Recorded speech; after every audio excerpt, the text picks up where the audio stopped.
네, 지난 첫 번째 강의 때는 매틀랩을 열고 간단한 코드를 실행하는 법을 배웠습니다. 다이콤 CT 파일을 열고 헤더 정보를 확인하고 그리고 다이콤 데이터에서 추출한 헤더 정보를 텍스트 파일 형태로 내보내는 연습을 해봤습니다. 이때 사용한 매틀랩 함수는 다이콤 info 그리고 fopen, fprintf 펑션이 되겠습니다. 이번 시간에는 방사선 종양학과에서 많이 사용하는 밈이라는 프로그램에서 익스포트한 환자 데이터에서 CT 폴더 로케이션을 가져오고 그 CT 폴더 내에 있는 CT 이미지들을 가져오는 방법에 대해서 공부해 보도록 하겠습니다. 각 CT마다 슬라이스 로케이션 정보를 가져오고 또 커맨드 윈도우로 출력하는 것까지 해보도록 하겠습니다. 이번 강의에 사용하는 매틀랩 펑션들은 dir, sprintf, sprintf는 지난번에 저희 배웠던 fprintf하고 아주 유사하게 생겼죠. 그리고 for, if문에 대해서 공부를 하고요. size 함수, 그 다음에 contains 함수, 요 5가지 함수를 이용해서 배워보도록 하겠습니다. 네, 다음 화면은 저희가 오늘 공부할 스크립트가 되겠습니다. 매틀랩 코드가 되겠고요.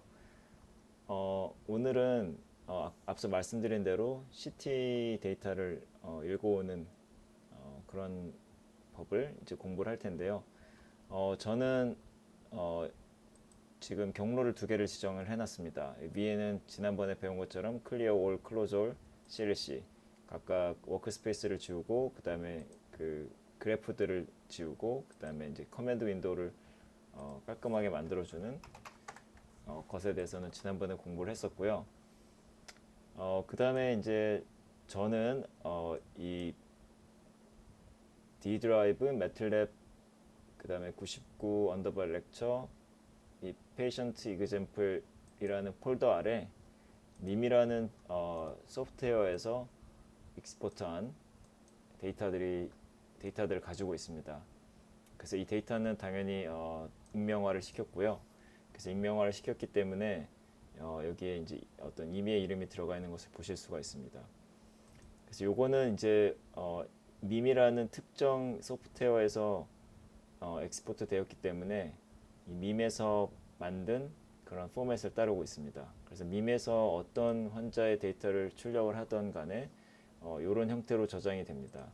보시면은 환자 이름 언더바 등록번호 언더바 그 다음에 데이터 타입이 오게 됩니다. 이 폴더는 CT 폴더고요. 그 다음은 도즈, 플랜, RT 스트럭처를 담고 있는 폴더들이 되겠습니다. 요거는 이제 다른 소프트웨어 같은 경우에는 다른 형태로 저장이 될 수가 있습니다. 그래서 CT 폴더를 한번 열어보시면은 대부분 한 장만 있지는 않을 겁니다. 대부분 환자를 이제 찍게 되면은 여러 장의 엑시얼 슬라이스가 있기 때문에 이 각각 파일은 하나의 엑시얼 슬라이스를 의미하고요. 그렇기 때문에 대부분 CT 폴더를 열었을 때는 굉장히 많은 수의 파일들을 보실 수가 있습니다.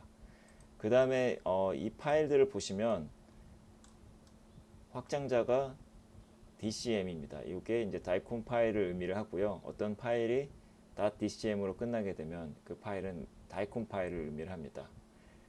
그래서 다이콤 파일들이 현재 337개, 요 밑에는 이제 밈에서 저장하는 기타 파일이기 때문에 지금은 그렇게 크게 고려하지는 않으셔도 되고요. 다이콤 파일들은 현재 337개가 있습니다. CT는 총 337개의 엑시얼 슬라이스로 이루어져 있다고 보시면 되고요. 그 다음에 RT 도즈, RT 플랜, RT 스트럭처는 한번 열어보시면 확장자가 똑같이 DCM이고 하나, 그 다음에 RT 플랜도 하나, 그 다음에 RT 스트럭처도 하나가 됩니다. 자, 그러면 이렇게 보통은 밈에서 엑스포트하게 되시면은 이런 형태의 데이터 포맷을 갖게 되고요. 오늘 할 거는 이제 이 CT 폴더를 가져오고 경로를 가져오고 그 다음에 이 CT 폴더 안에 있는 파일들을 열어보는 연습을 할 건데요. 사실은 이제 이 경로 자체를 그냥 가져올 수도 있습니다. 이렇게 위에 클릭하셔서 이 전체를 그냥 카피해서 뭐 예를 들면 여기다 이렇게 카피 앤 페이스트를 해도 되죠. 그런데 일단 저희가 요 상위 경로만 알고 있다고 했을 때 이 안에 들어있는 오늘은 이제 한 환자만 다루지만 여러 환자일 경우에도 환자의 등록번호나 이름을 통해서 그 특정 환자의 경로를 찾을 수가 있거든요. 그래서 오늘은 한 환자만 있기 때문에 이 CT 결국에는 규칙이 언더바 CT 언더바 요걸 포함하는 폴더를 이제 찾으면 저희가 이 환자에 대해서 CT 데이터를 포함하고 있는 그런 폴더의 경로를 지정할 수가 있는 거죠. 그래서 한번 그 과정을 보여드리도록 하겠습니다. 자, 그래서 이 문장을 보시면은 이제 folders라는 그런 새로운 변수를 가질 건데 여기서 이제 dir하고 sprintf 두 함수를 사용하게 됩니다.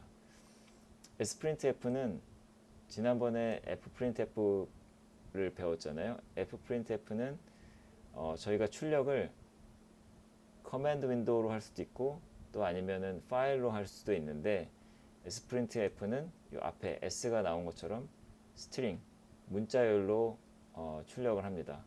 그래서 sprintf 자 fprintf처럼 이 작은 따옴표 안에다가 저희가 나중에 출력할 내용을 문법에 맞게 구성을 해주면 되겠죠. 그래서 %s 지난번 보신 것처럼 스트링으로 형태로 뒤에 있는 데이터를 넣을 때 사용합니다. 그러면은 이 위에 저희가 스트링으로 정의한 이 페이션트 데이터 폴더를 이쪽에다가 넣고 그 다음에 이 작은 따옴표 안에 백슬래시 두 개를 넣은 거는 이게 이제 슬래시를 의미를 하게 됩니다.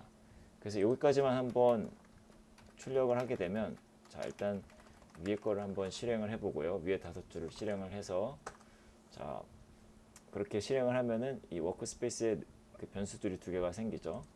한번 워킹 폴더를 한번 열어볼까요? 이렇게 타이핑을 하셔도 되고 아니면 여기 있는 변수를 직접 드래그 앤 드랍해도 열 수가 있습니다. 그 다음에 다음에 해보려고 하는 거는 지금 sprintf를 이용해서 만든 문자열이 어떻게 생긴지를 보시면은 자 이렇게 됩니다. 아까 patient data 이렇게 정의를 했죠.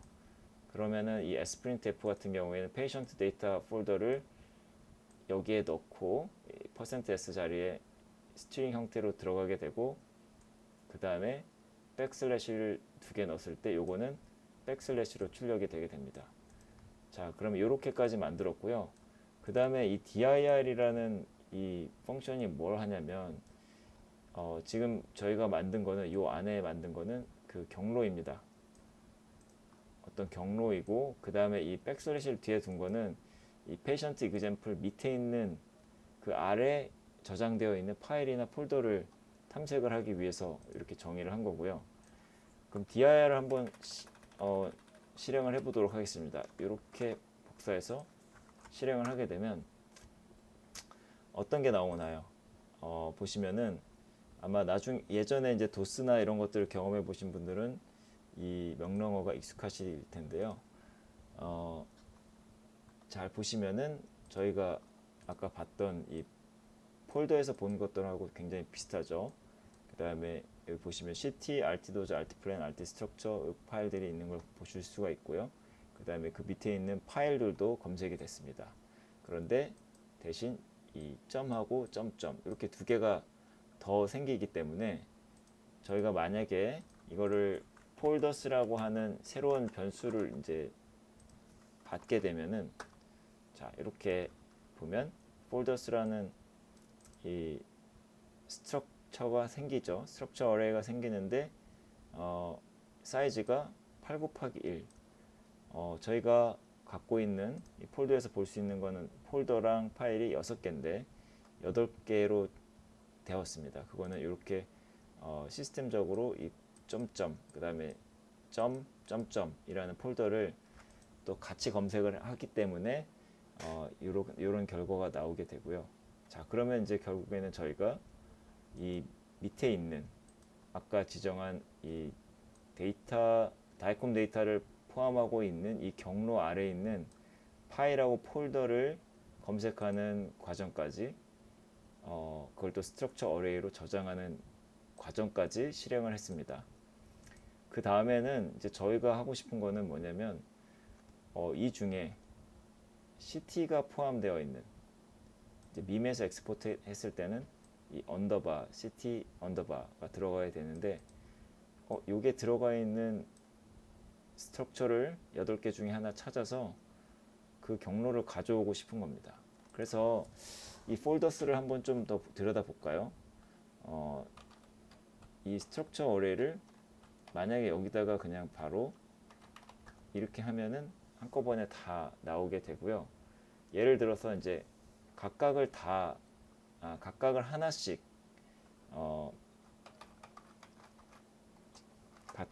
정보를 가져오고 싶다. 그러면은 이제 여기다가 번호를 적어주면 됩니다. 첫 번째 거. 그러면 이제 첫 번째 스트럭처 어레이에 있는 정보들이 다 보이게 되죠. 네임은 그냥 점이고 이 폴더가 포함되어 있는 경로는 이 폴더고요. 그 다음에 만들어준 시간 뭐 그 외의 정보들이 있습니다. 그 다음에 두 번째 거 점점.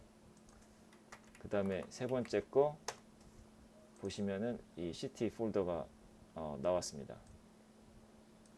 이런 식으로 이제 그 정보를 접근을 할 수 있는데, 그럼 이거를 이제 물론 저희가 이제 그 하나씩 다 해봐도 되지만 여기서는 한번 for문을 한번 사용해 보도록 하겠습니다. 자, for문을 쓸 때 for를 이렇게 쓰고 그 다음에 마지막에 꼭 항상 and를 써줘야 됩니다. 그 다음에 이제 어떤 반복이 될 숫자를 정하시고요. 근데 저는 이제 여기서 폴더니까 F를 2개 그냥 썼습니다. FF. 이제 2개 쓴 거는 혹시나 이제 다른 변수들하고 이렇게 헷갈리지 않기 위해서 제 나름대로 만들었고요. FF 이건 뭐 마음대로 쓰셔도 됩니다. 나중에 다른 변수하고 혼동이 되지 않을 정도로만 잘 쓰시면 되고요. FF. 그 다음에 이거를 이 콜론 사이에 두고 그 다음에 1부터 얼마를까지를 반복하겠다 이런 뜻이거든요. FF는 1부터 어디까지를 하나씩 반복을 하겠다 이런 뜻입니다. 그래서 한번 제가 이 뒤에 거는 좀 복잡하니까 하나를 한번 더 실행을 해 보겠습니다. 그래서 예를 들어서 그냥 이렇게 쓰면은 FF 값이 그냥 나오게 되는 거거든요. 자, 그 다음에 이제 제가 하나의 팁을 드리면은 이렇게 퍼센트로 시작하는 문장 이렇게 초록색으로 표시가 되면은 이 문장은 저희가 이제 주석이 되고요. 이거는 매틀랩 실행하는 데 있어서 전혀 영향을 주지 않습니다. 그 다음에 이 퍼센트 2개를 쓰면은 저희가 이렇게 섹션을 나눌 수 있게 되는데 이렇게 매틀랩을 돌릴 때 run 이 버튼을 누르게 되면 전체가 다 돌아가게 되고요. run 섹션이 있습니다. 그래서 이 섹션별로 돌릴 수가 있는데 이럴 때 단축키 보시면은 이제 컨트롤 엔터 있잖아요. 그래서 이렇게 하시고 컨트롤 엔터를 치시면은 쭉 반복이 됩니다.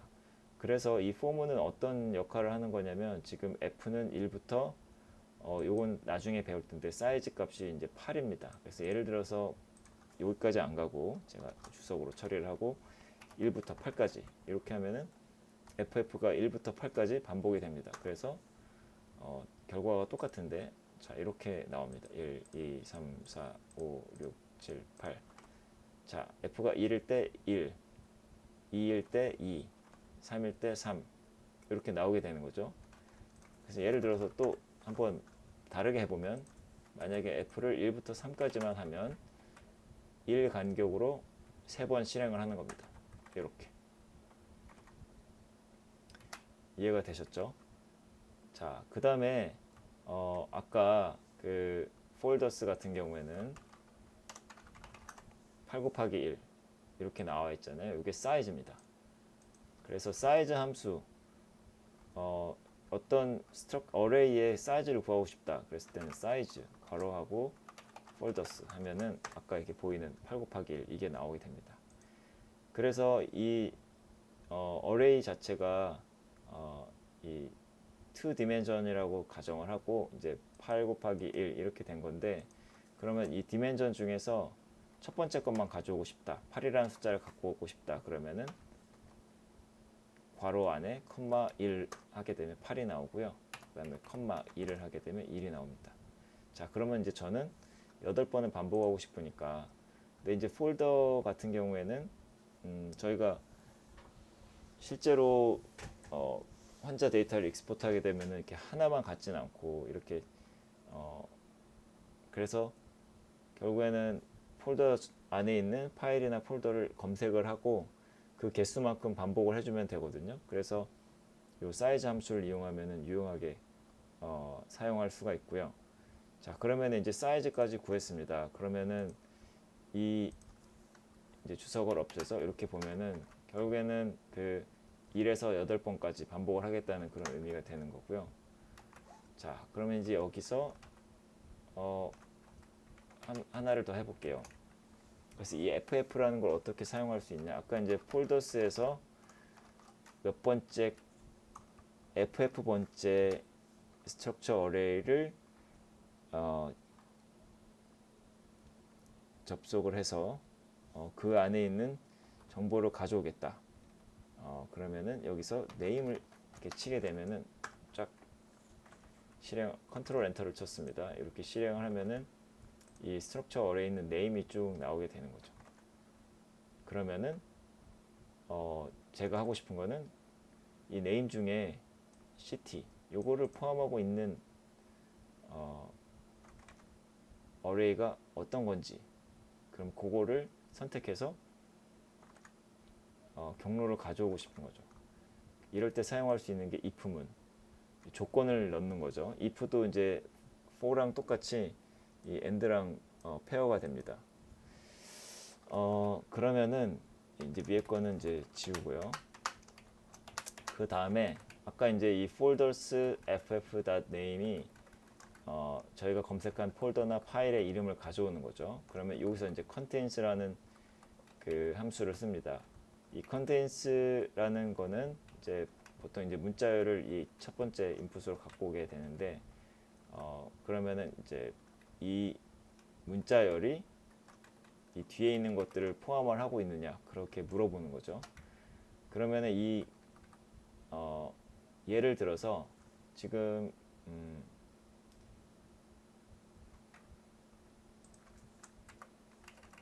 제가 이걸 복사해서 한번 여기서 바꿔보도록 하겠습니다. 예를 들어서 이제 첫 번째 거는 아까 뭐였죠? 이 점입니다. 이렇게 점으로 이루어진 그런 폴더인데, 그러면 이제 과연 이럴 때 어떤 값이 나오나? 자, 이제 로지컬이라는 그런 값이 나오는데 이게 참이냐 거짓이냐를 판별하는 거죠. 이게 거짓이면 0이 나오고 이게 참이면 1이 되는 겁니다.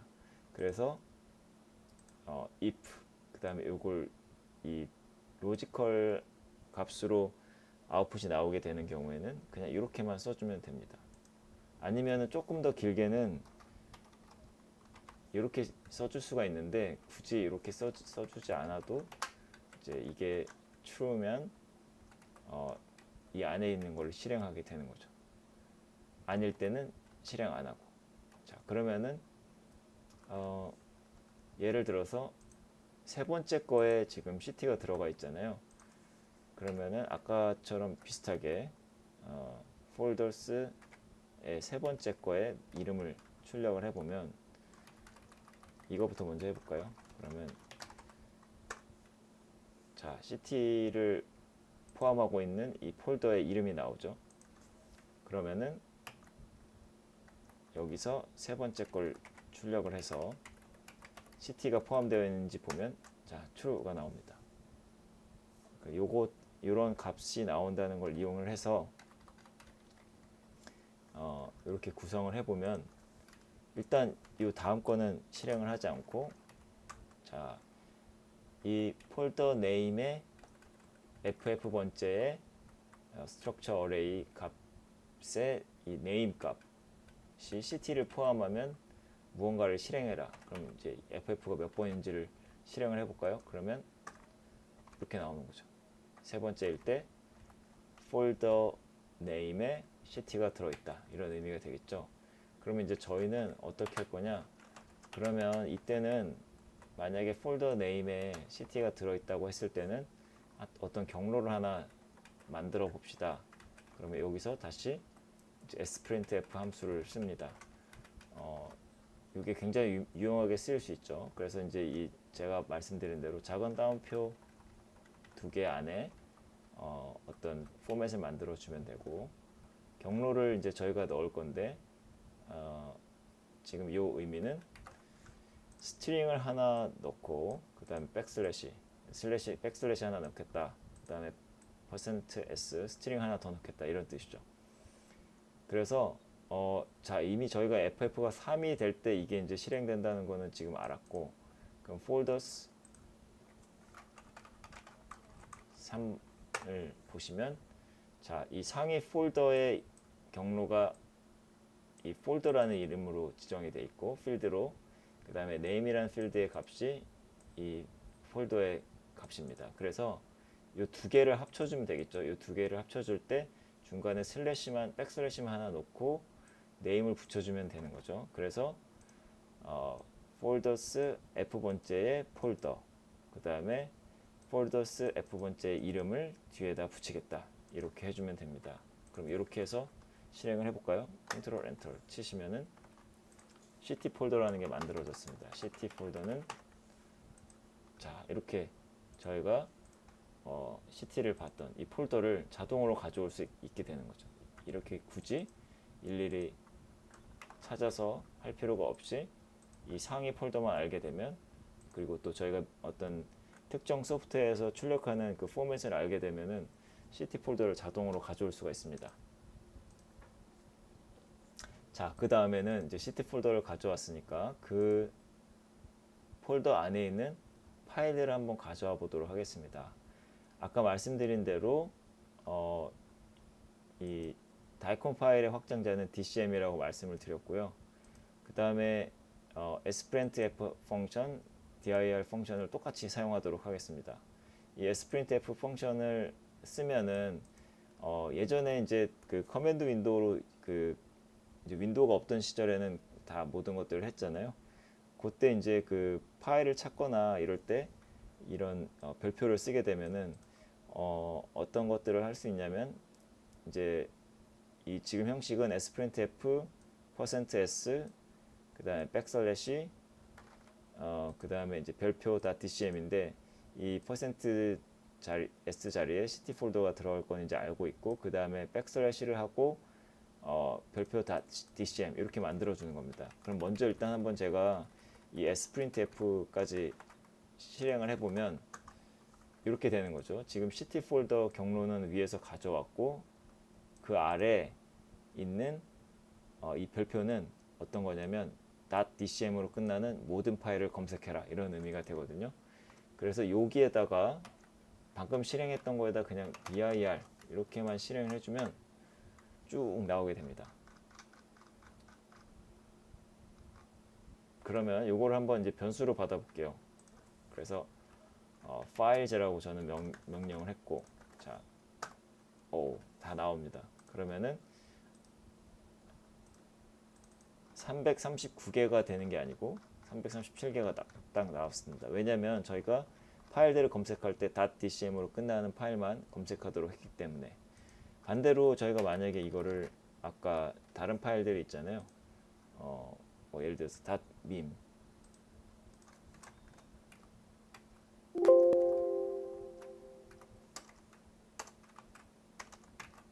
그러면 딱 두 개만 나오죠.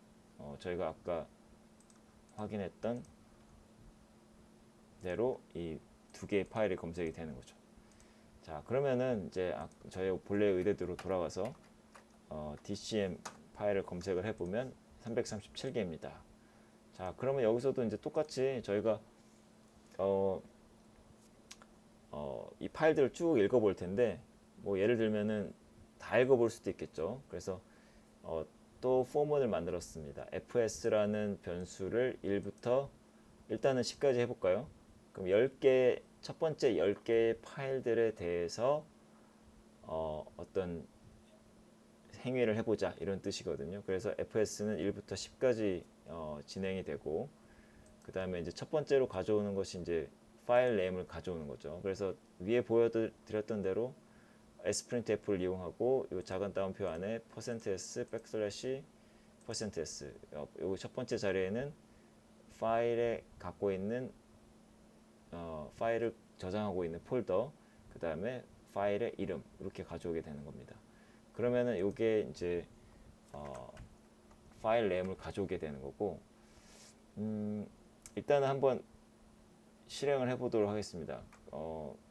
여기까지 한번 해보면 뒤에는 이제 제가 보여드리기 위해서 이렇게 다 주석 처리를 해놓고,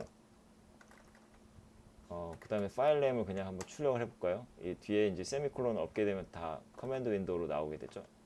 쭉 출력하면은 이제 저희가 어떤 CT 폴더 안에 있는 파일들을 검색했을 때 그 안에 있는 파일들을 이렇게 가져오게 됩니다.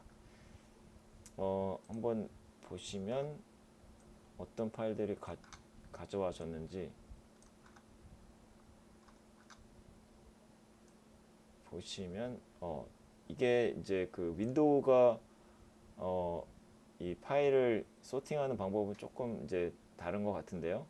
그래서 21, 25, 26, 27 이게 순서상으로는 이게 좀 앞선다고 얘기를 하고 있네요. 21, 25, 그다음에 26, 27, 28, 29, 30, 31 이렇게 검색을 하고 있습니다.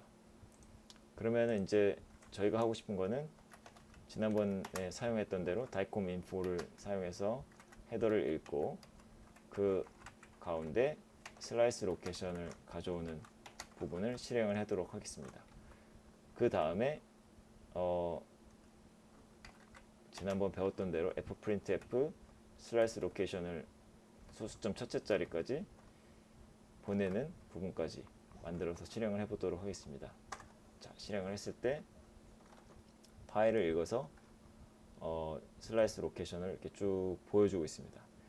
이 슬라이스 로케이션은 결국에는 이제 superior to inferior 방향의 코디네이트이 되겠고요.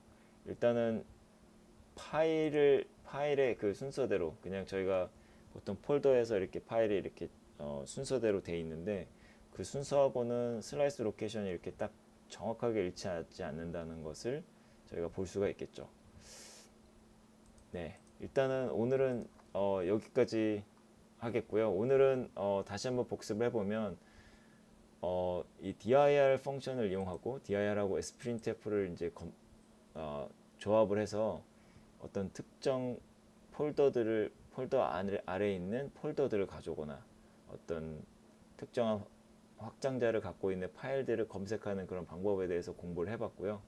그 다음에 기본적인 폼은 if문 한번 배워봤고, 그 다음에 추가적으로 contains 함수, 그 다음에 size 함수에 대해서 배워봤습니다. 네, 오늘은 이상으로 마치도록 하겠습니다.